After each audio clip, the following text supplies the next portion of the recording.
Israel के वजीर आजम Benjamin Netanyahu ने वॉशिंगटन में राष्ट्रपति डोनाल्ड ट्रंप से मुलाकात की। ट्रंप की तरफ से दुनिया भर के ममालिक पर टैरिफ लगाने के बाद से उनसे मिलने वाले वे पहले गैर मुल्की लीडर बन गए हैं। बातचीत के लिए पहुंचे इजरायल के वजीर आजम का ट्रंप ने मजबूती से हाथ मिलाकर इस्तकबाल किया। दोनों लीडरान ने ओवल ऑफिस में बातचीत की और इसके बाद नेतन्याहू ने कहा कि इजरायल कारोबारी घाटे को बहुत जल्दी खत्म करने के लिए काम करेगा। उन्होंने कहा कि उनका मुल्क कई ममालिक के लिए एक रोल मॉडल बन सकता है। हालांकि अमेरिकी सदर ने इस सवालों को नजरअंदाज कर दिया। सहाफियों की तरफ से पूछे गए इस सवाल के जवाब में क्या कहा वे इजराइल पर टैरिफ हटाएंगे, उन्होंने इस बात पर अज़्म जाहिर करने से इनकार कर दिया कि वे इजराइल पर लगाए गए 17% टैरिफ को कम करने की प्लानिंग बना रहे हैं। उनकी मुलाकात से कुछ वक्त पहले अमेरिकी सदर और इजराइल के वजीर आजम की तरफ से तय एक प्रेस कॉन्फ्रेंस रद्द कर दी गई। व्हाइट हाउस ने इस बात पर फौरन कोई सफाई नहीं दी कि इसे क्यों रद्द किया गया। इसके अलावा ओवल ऑफिस में उनकी बातचीत के दौरान डोनाल्ड ट्रंप ने खुद को सीरिया के मुद्दे पर इजराइल और तुर्की के बीच सालिस के तौर पर पेश किया, जहां दोनों मुल्क अपना असर कायम करने के लिए जद्दोजहद कर रहे हैं।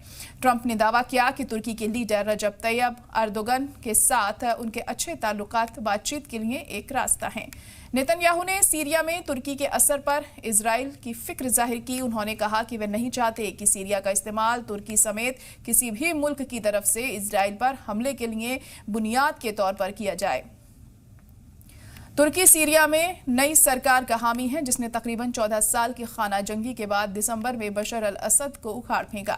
सीरिया के नए अफसरों पर उसके असर ने इजराइल को फिक्रमंद कर दिया है, जिसने सीरिया में तुर्की के असर को कम करने के लिए सीरिया के साथ अपने ताल्लुकात को बेहतर बनाने, सरहद से सरकारी फौज को पीछे हटाने के लिए साउथ सीरिया में हमले और जमीनी दरअंदाजी की।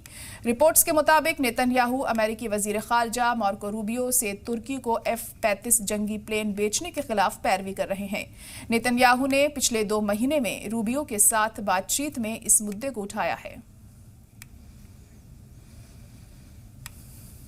Situation in Syria, we've had neighborly relations with Turkey that have deteriorated, and we don't want to see Syria being used by anyone, including Turkey, as a base for attack in Israel. Turkey is a country that has a great relationship with the United States. The president has a relationship with the leader of Turkey. We discussed how we can avoid this conflict in a variety of ways, and I think we can't have a better interlocutor than the president of the United States for this purpose. Well, we're talking about a whole new trade. Maybe not. Maybe not. Don't forget, we help Israel a lot. You know, we give Israel $4 billion a year. That's a lot. Congratulations, by the way. That's pretty good. I said to the president a very simple thing. We will eliminate the trade deficit with the United States. We intend to do it very quickly. We think it's the right thing to do. And we're going to also eliminate trade barriers, a variety of trade barriers that have been put up unnecessarily. And I think Israel can serve as a model for many countries who ought to do the same.